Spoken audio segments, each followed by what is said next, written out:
Saludos para todos. Es para mí un placer estar acá con ustedes en este prestigioso Congreso Venezolano de Ciencias del Suelo en su 23ª edición.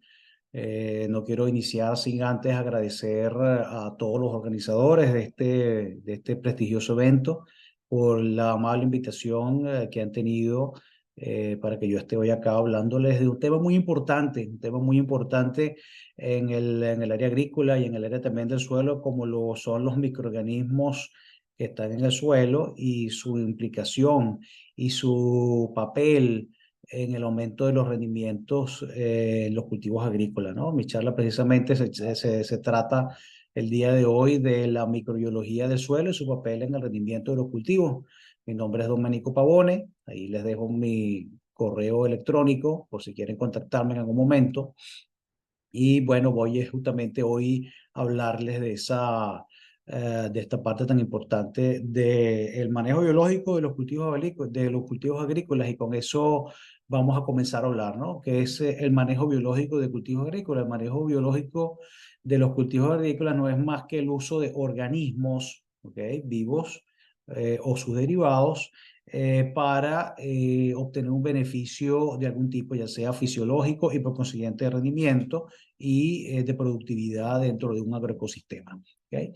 Entonces, en este sentido, eh, el manejo biológico de los cultivos agrícolas implica el manejo de tres mecanismos importantes, como lo son la biofertilización, como lo es la bioestimulación y lo que es el biocontrol de plagas y enfermedades agrícolas.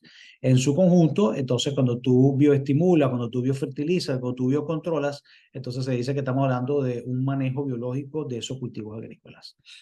Entonces, dentro de todos esos mecanismos, entonces, bueno, por supuesto, tenemos varios, y entre ellos está la producción de fitohormonas, la fijación biológica del nitrógeno, la solubilización de fósforo, ¿ok? La fijación biológica del nitrógeno puede ser simbiótica o de vida libre, dependiendo del microorganismo y la relación que exista con la planta, ¿ok? Y en el caso de la solubilización de fósforo, puede estar asociada a la formación de ácidos, sustancias quelantes o enzimas, ¿okay? Eso con respecto a la parte de biofertilización y bioestimulación. Sin embargo, desde el punto de vista del biocontrol, hay otros mecanismos que están asociados a la producción de antibióticos, está asociado a la competencia, ¿okay? Está asociado a la resistencia sistémica inducida y está asociado también al parasitismo que puede ejercer el agente de biocontrol en relación a el patógeno o la plaga que está atacando en un momento determinado. Ahorita vamos a proceder entonces a desarrollar cada uno de estos puntos de una manera muy rápida, ¿ok? Pues en aras del tiempo, pero vamos entonces a tocar un poco cada uno de estos temas que acabo de mencionar. Bueno, aquí tenemos entonces una gráfica que nos ilustra un poco cómo es el complejo agroecosistema desde el punto de vista de la microbiología del suelo. ¿Okay? Entonces, bueno, tenemos hacia la izquierda, ¿ok? Un agroecosistema no perturbado, un ecosistema no perturbado, mientras que hacia la derecha tenemos un ecosistema que ha sido perturbado, que su suelo se encuentra disturbado, no está completamente homogéneo, ¿ok? Con diferentes tipos de problemas que pueden haber allí, ¿no? Fíjense en los sistemas radiculares están vivos, están interactuando con microorganismos que están en el suelo y con organismos, macroorganismos que están en ese suelo también. Y por supuesto ahí se establecen una serie de relaciones muy complejas que lamentablemente al día de hoy no las conocemos cómo funcionan del todo. Y es por eso que muchas veces tenemos limitaciones al utilizar microorganismos para que ejerzan una función en el ecosistema de mejora de los rendimientos. En este sentido, tenemos mucho que aprender todavía en relación a estas interacciones, cómo los microorganismos se relacionan con la planta, con los otros organismos del suelo y con el ambiente y cómo el ambiente pues como tal lo afecta y trae como resultado entonces, bueno, una determinada productividad dentro de ese agroecosistema, ¿no? Entonces, bueno, ahí hay diferentes condiciones de infiltración, problemas hidráulicos también en el ecosistema perturbado, ¿ok? Que trae como consecuencia, bueno, hay una disfuncionalidad de ese suelo y de lo que está ocurriendo allí en relación a lo que la planta pudo obtener a partir de ese suelo.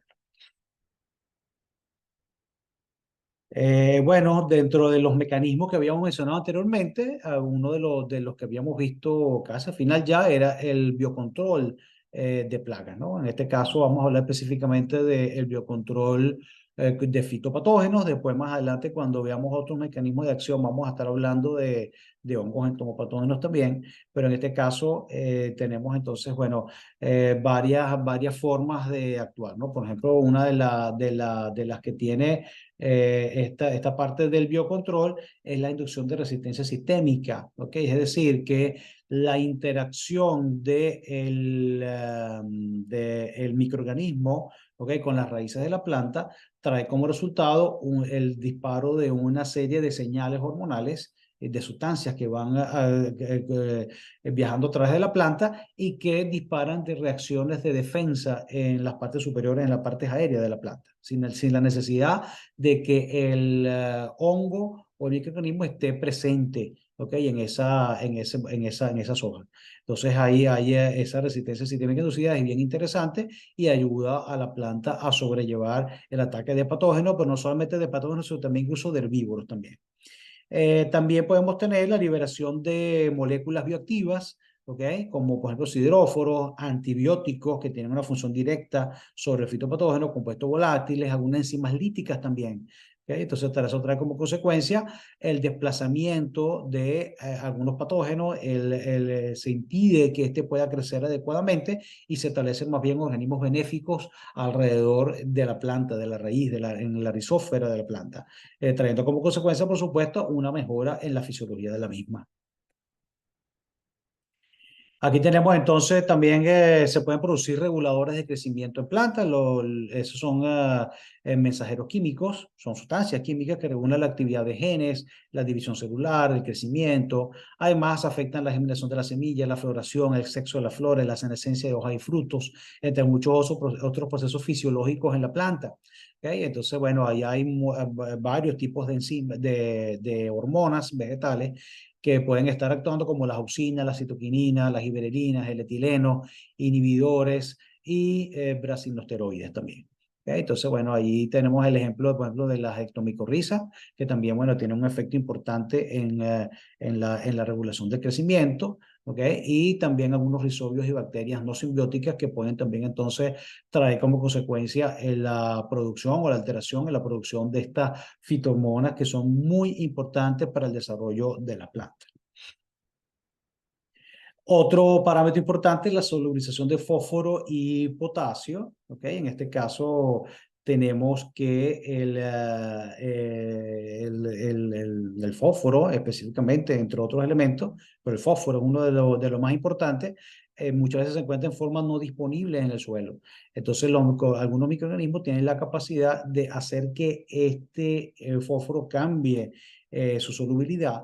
¿Ok? Y trae como consecuencia entonces que ahora va a pasar a una forma más soluble para la planta y esta lo va a poder absorber sin ningún inconveniente, ¿no? Entonces pueden haber entonces, por ejemplo, ácidos orgánicos, algunos exudados radicales, por ejemplo, que hacen que esos nutrientes ahora pasen a estar disponibles y la planta pueda tomarlos sin ningún inconveniente. ¿Ok? También puede ocurrir que algunos ácidos orgánicos, incluso inorgánicos también y sideróforos, ¿ok? Hagan disponibles estos elementos y estos sean también tomados por la microbiota, porque los microorganismos también, al igual que las plantas, necesitan de esos elementos para poder vivir y ejercer con toda su función fisiológica. Entonces hay una, una repartición pues, de esos elementos que se están solubilizando, pero siempre la planta obviamente recibe un beneficio a partir de estos. En el caso de la solubilización del fósforo, bueno, el fósforo es un elemento muy importante porque está presente en la membrana plasmática, en el ADN y también como forma de energía en forma de ATP. está presente en el suelo en forma orgánica e inorgánica, pero poco disponible para la planta, como ya lo dijimos. Los mecanismos pueden solubilizar y mineralizar el fósforo. Algunos ejemplos de esos elementos los ven aquí en la lámina.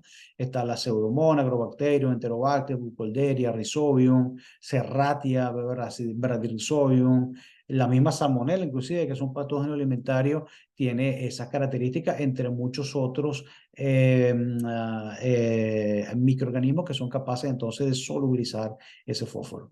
Los microorganismos solubilizadores de fósforo pueden entonces promover la producción de hormonas, promoviendo también la acción de bacterias fijadoras de nitrógeno y mejoran la absorción de hierro, zinc, entre otros elementos importantes.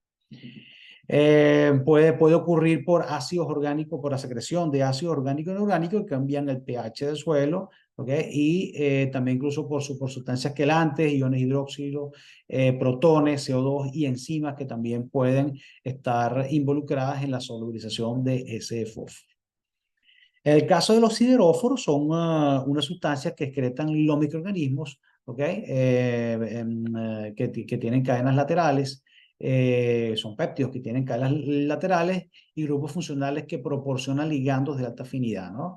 Entre los microorganismos que producen sideróforos se dividen en cuatro grupos principales basados en los grupos funcionales que contienen. Entonces está el carboxilato, los hidroxamatos, los fenicatilcolatos y los pioverdinos. ¿Okay? Entonces aquí vemos a la derecha algunos ejemplos de sideróforo, como la estafiloferrina, ¿okay? Que bueno, tiene implicaciones importantes en algunos agentes de control biológico.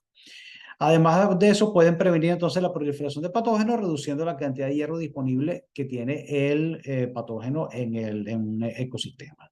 Entonces, bueno, ellos cumplen entonces con esa función de regulación del crecimiento y la inhibición, por supuesto, del organismo patógeno en esas condiciones. Entonces, bueno, aquí tenemos la fijación biológica del nitrógeno, la fijación biológica del nitrógeno. Bueno, como sabemos, en el aire, en la atmósfera, hay aproximadamente, bueno, más 70-80% de nitrógeno, ¿ok? Pero es un nitrógeno molecular. Son dos átomos de nitrógeno unidos por un triple enlace y que, por supuesto, está muy poco disponible por parte de la planta para poder ser utilizado.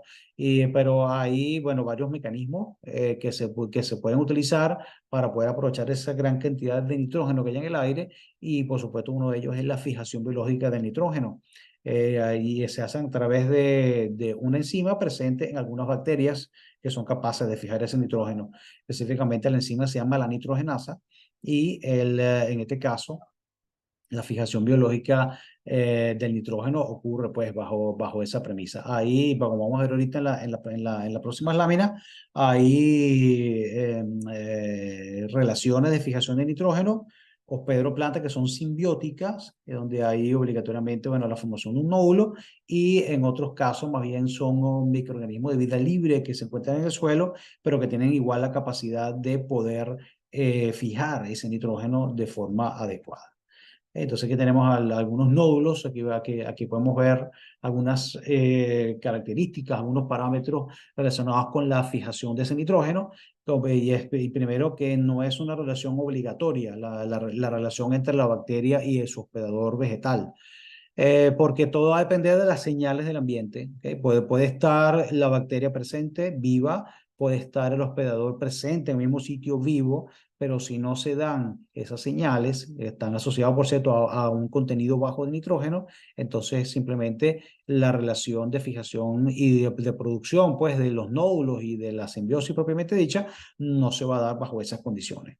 Entonces, bueno, hay primero no es obligatorio, segundo hay un intercambio de señales asociados a bajo nitrógeno, es decir, la baja cantidad de nitrógeno en el suelo hace que se disparen una serie de señales que están relacionados con la infección, pero específicamente con los genes NOD.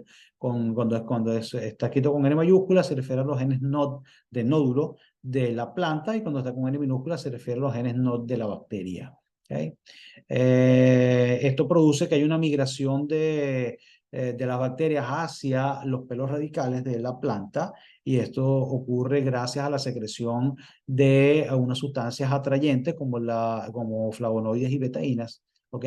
Que hacen que las bacterias se acerquen a sus núcleos radicales y se inicia entonces la activación del gen NOT y posteriormente ocurre todo lo que tiene que ver con la infección y la formación del nódulo, ¿no? Hay un elongamiento de los pelos radicales, hay una función de una membrana, las bacterias logran entrar en el interior de la raíz y pasan a formarse, en vez de bacterias, se llaman unos rizoides allí que se forman, ¿ok? Unos bacteroides que se forman y entonces ellos empiezan a crecer y a multiplicarse en ciertos puntos de la raíz hasta que forman el nódulo y que es ese engrosamiento que podemos ver dentro del cual hay unas condiciones anaeróbicas porque la nitrogenasa actúa en condiciones anaeróbicas y ocurre entonces la fijación biológica del nitrógeno en donde la planta le otorga carbohidratos a la bacteria de su fotoasimilado, pero la bacteria le da nitrógeno del que está fijando en ese momento y hay un intercambio, por supuesto hay un beneficio mutuo, por lo tanto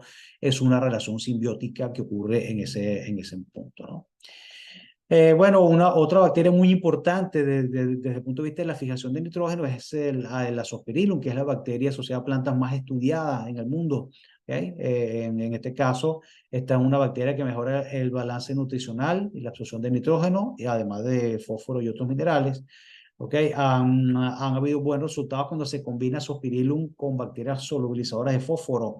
¿Okay? Entonces, ahí de hecho, vamos a después hablar un poquito en todo esto del manejo biológico de lo que es la importancia de los consorcios y de la mezcla de microorganismos benéficos que pueden tener un efecto sinérgico en la fisiología de la planta.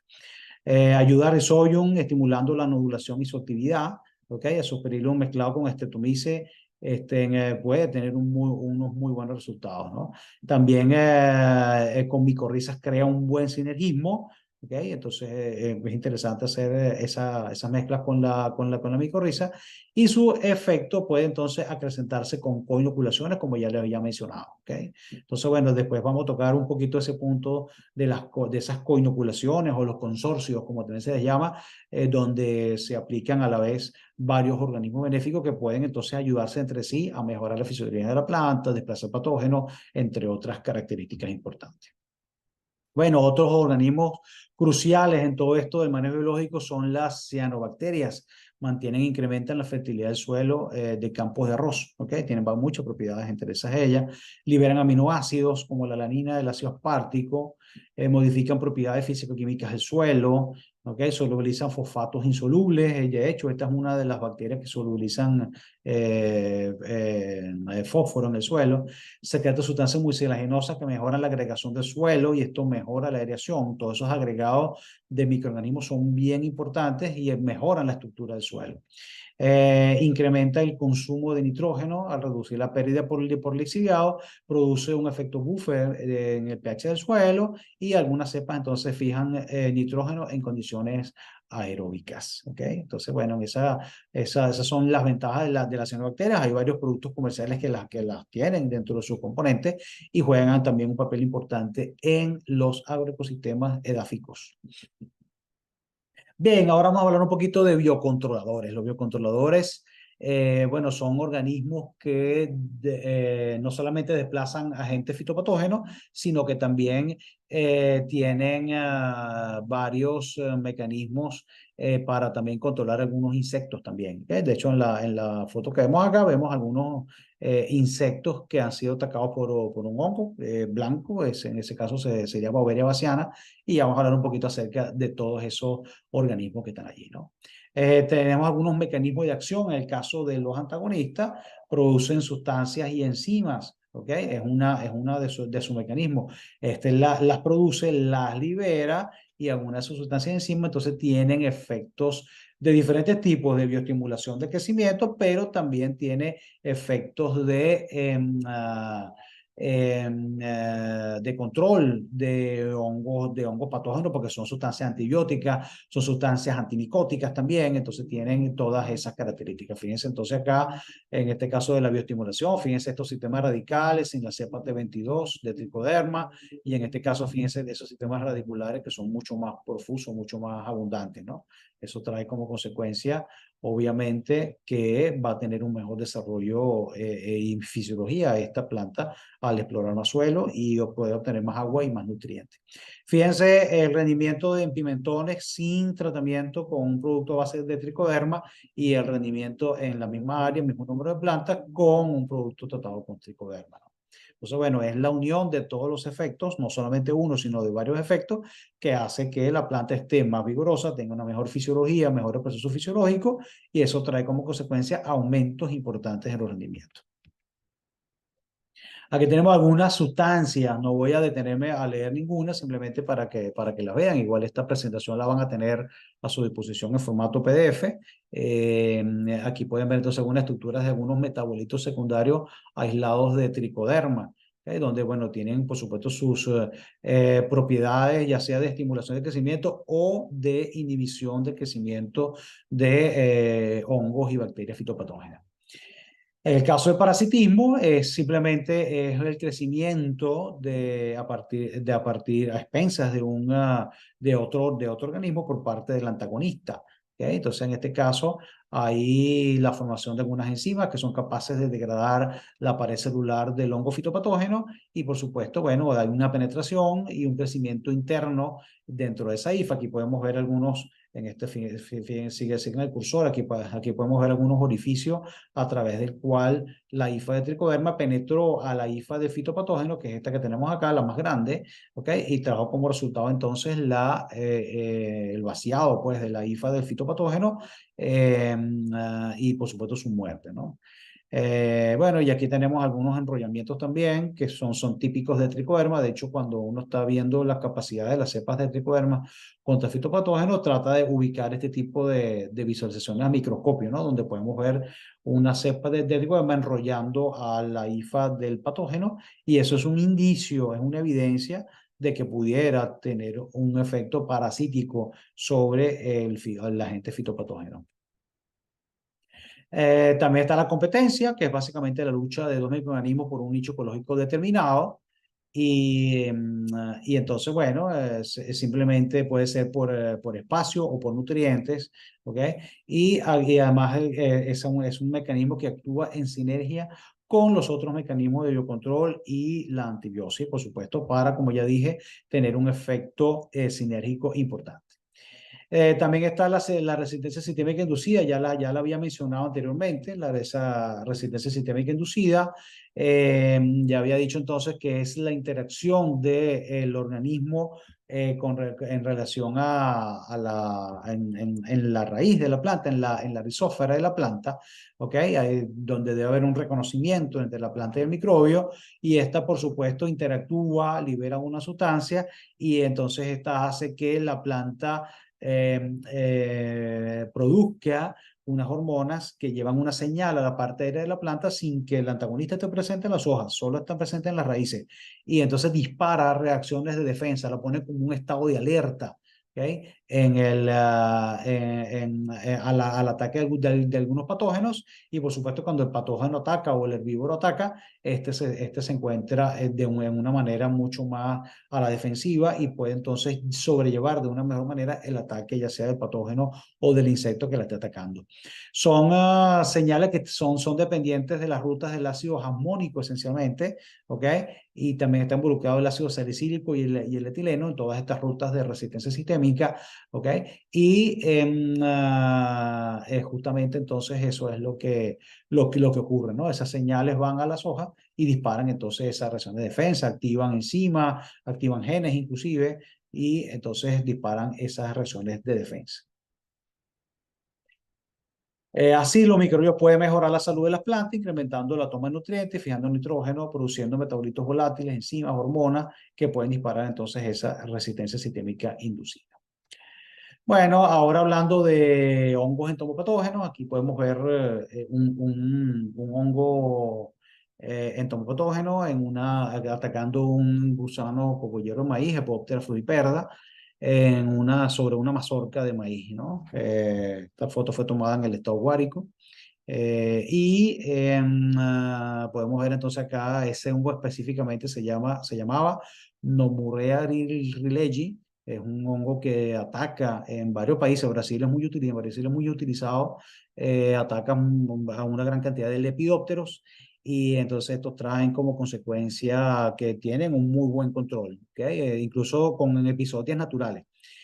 Sin embargo, a veces esas episodios son tardías y bueno, el control es muy bueno, pero básicamente cuando ya es un poco tarde, ¿no? Entonces hay que ahí la idea es tratar de adelantar la episodia con inoculaciones artificiales, no depender de las episodias naturales que ocurren en estos ecosistemas. En el estado Guárico, en Venezuela, son muy visibles hacia el mes de agosto aproximadamente. Uno va a los campos de maíz ya grandes, como este que podemos ver acá, y uno observa una gran cantidad de larvas que están atacadas por este hongo Metarrhizum rileyes, se llama en este momento. Antes se llamaba Nemorea rileyes, ahora se llama Metarrhizum rileyes.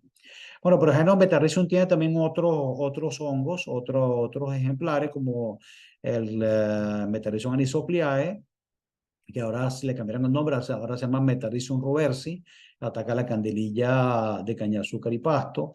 Está también el Boveria bassiana, que ataca la broca del café, el Nomurea Metarrhizum rileyes, que ya les mencioné. Está el Verticillium, que ahora se llama Lecanicilium lecani, que ataca mosca blanca. Y el Paesaromice fumosoroseo, que ahora se llama Isaria fumosorosea, que ataca a algunos áfidos. Entonces, bueno, hay una gran cantidad, estos no son los únicos, hay muchos otros hongos entomopatógenos, algunos más comerciales que otros, otros que ya se comercializan en algunos países, ¿ok? Pero acá en Venezuela los más utilizados son el Boveria y el Metarrhizium, ¿ok? Hay por ahí también algunos productos con Lecanicilium también, Pacelomices también, ¿ok? Pero el más usado, Boveria y Metarrhizium son los reyes de la fiesta en este caso, ¿ok? Bueno, aquí vamos a hablar ahorita un poquito del microbios y rendimiento. Ya vimos entonces algunos mecanismos de acción que utilizan los microorganismos del suelo para poder ejercer sus efectos de mejora de la fisiología de la planta, etcétera. Pero ahora vamos a ver qué pasa con los rendimientos. ¿Realmente es posible tener mayores rendimientos cuando se utilizan microorganismos en lugar de agroquímicos? Bueno, la respuesta parece ser que sí. Sin embargo, bueno, hay ciertas consideraciones que tenemos que tomar en cuenta para poder hacer esto, ¿no? Fíjense, vamos a hablar algunos ejemplos, les traigo algunos ejemplos de rendimiento cuando se utilizan microorganismos, ¿ok? Solo algunos, hay muchos otros por allí en la literatura, pero en aras del tiempo voy a hablar solamente de algunos cultivos y algunos datos de rendimiento, ¿no? Por lo menos en papas, cuando se aplican bacterias promotoras o se han aplicado bacterias promotoras del crecimiento vegetal, se ha podido incrementar el rendimiento en 26,44%, e incluso también la proyección de retorno económico para los agricultores, lo cual es muy importante. ¿Okay? Hay que tomar en cuenta pues, siempre que más allá del uso y la sostenibilidad que nos da el uso de microorganismos, tenemos que pensar en nuestros agricultores que necesitan, por supuesto, un retorno económico para que se puedan seguir dedicando a esta noble labor, ¿no? Entonces, en ese caso, se ha podido establecer esos retornos importantes en rendimiento, lo cual tranquiliza mucho, por supuesto, a los productores. También ha logrado mejorar la calidad de la papa, no solamente el rendimiento, sino que ha aumentado los azúcares solubles en 7,51% y se ha reportado incluso 14% más de contenido de vitamina C, ¿no? Entonces, bueno, ahí no solamente el rendimiento, sino también la mejora de la calidad del producto, que eso también puede incrementar el valor de la cosecha. En el caso del arroz, la aplicación del microorganismo benéfico ha dado como resultado incrementos del peso de 1.000 granos hasta 21,66 gramos, ¿okay? Lo cual representa un 38% en comparación con el control, que en el caso de este ensayo fue de 15,24, ¿no? Entonces, un aumento del 38% resulta un aumento importante y significativo, ¿okay? Con el uso de microorganismos benéficos. En el caso del frijol, bueno, tenemos se han podido obtener 17% de incremento en la productividad y con un 60% menos de impacto de las enfermedades cuando se aplica esta bacteria que se llama Serratia, ¿no? Que es también bastante utilizada en la industria, en la agricultura propiamente dicho, porque tiene muchas propiedades que mejoran la fisiología de la planta. Cuando se aplica Serratia con tricoderma en el frijol, también entonces incrementa la productividad un 17%, que son unos 630 kilogramos por hectárea, de un total de 3.700 kilogramos aproximadamente, ¿no? En comparación con el control. Y la combinación de microorganismos con nutrientes también puede ser muy beneficiosa. De hecho, en este ensayo se hizo la combinación de Serratia con tricoderma, pero aplicando también algunos elementos por separado.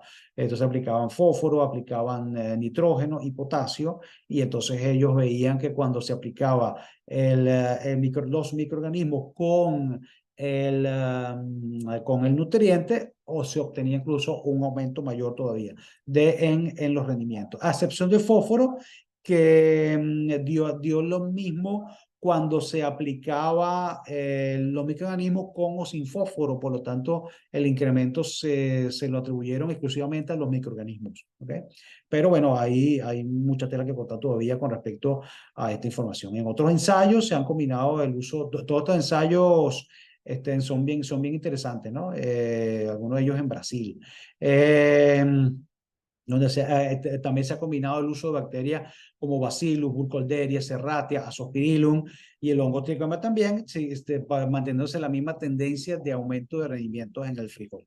Y esto me lleva a hablarles acerca de lo que les decía al inicio de la charla, acerca de los consorcios y las mezclas de los microorganismos benéficos, que parece ser la literatura nos está dando mucha evidencia, y los ensayos de campo que se hacen y las experiencias que han habido de las diferentes empresas, que cuando se aplican en conjunto los microorganismos benéficos hay una especie de sinergia y los resultados tienden a mejorar mucho, ¿no? Entonces, por supuesto, porque se mejoran varios parámetros fisiológicos a la vez, hay una cooperación entre los mecanismos en ese suelo, siendo todos ellos benéficos, desplazando patógenos, y por supuesto se trata en algún punto de como restablecer el equilibrio ecológico perdido que ocurrió, que esa pérdida ocurrió cuando se instauró un ecosistema, un agroecosistema tipo monocultivo, y por supuesto se perturbaron todos esos equilibrios poblacionales que existían en los ambientes naturales. Entonces, bueno, todo eso trae como consecuencia de que estamos tratando como que volver a ese equilibrio inicial, y por supuesto los consorcios de microorganismos benéficos parecen jugar un papel importante en estas aplicaciones exitosas, y por consiguiente en los aumentos en los rendimientos.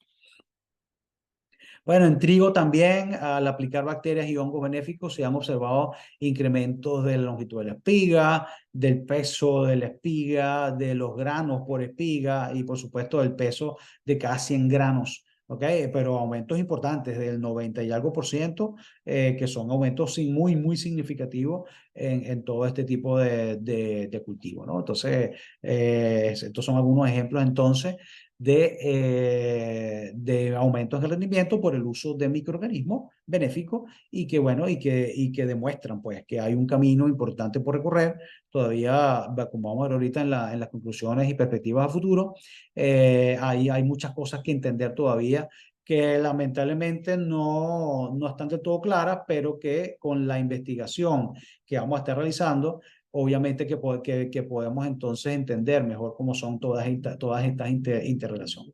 Entonces, bueno, son evidentes, como conclusión ya, son evidentes los grandes beneficios que pueden aportar los mecanismos al suelo, a las plantas de un agroecosistema. Los mecanismos que posee la microflora son muy versátiles, y mejoran de forma significativa las condiciones bajo las cuales una planta crece, y contribuye esto, por supuesto, con los incrementos en el rendimiento. La integración de biofertilizantes, bioestimulantes, biocontroladores, microbiomas optimizados, enmiendas de suelo para diferentes tipos de suelo, mejora entonces las interacciones planta-microbio. Porque no lo he mencionado todavía, pero también el pH, la condición en la cual se encuentra el suelo, especialmente el contenido de materia orgánica, es muy importante para que los microorganismos benéficos puedan establecerse en esos sistemas, ¿no? Entonces, las enmiendas edáficas que se pueden hacer, donde se enriquece con esa materia orgánica, con microorganismos de diferentes tipos, nos ayudan, por supuesto, a desplazar a los patógenos, y no solamente desplazar a los patógenos, sino que además los que estamos inoculando también tienen un efecto positivo sobre la fisiología de la planta. Todo eso, menos patógenos, mejor fisiología, trae como resultado mayores rendimientos. La combinación de microbios con diferentes mecanismos de acción puede ser muy beneficiosa debido a la mejora de varios parámetros y la restauración parcial de la biodiversidad, lo que ya le mencionaba, de la microbiota del suelo afectada con la restauración de los agroecosistemas. Entonces, esa restauración de ese equilibrio ecológico parece resultar muy importante para poder tener aplicaciones que sean muy efectivas. El estudio de la biodiversidad, la obtención de nuevas cepas, formas de aplicación efectivas y combinaciones con otros parámetros son clave para la instauración definitiva de los microbios del suelo en los programas de manejo de cultivos agrícolas. Entonces, ahorita con los microorganismos, hay mucha investigación a nivel de laboratorio, de vivero, también de campo. Sin embargo, cuando pasamos de vivero a campo, en algunas ocasiones los resultados no son un poco distintos, ¿no? No en condiciones de campo algunas veces no se obtiene el resultado óptimo que se esperaba. Y tiene que ver justamente con la integración de todos estos parámetros.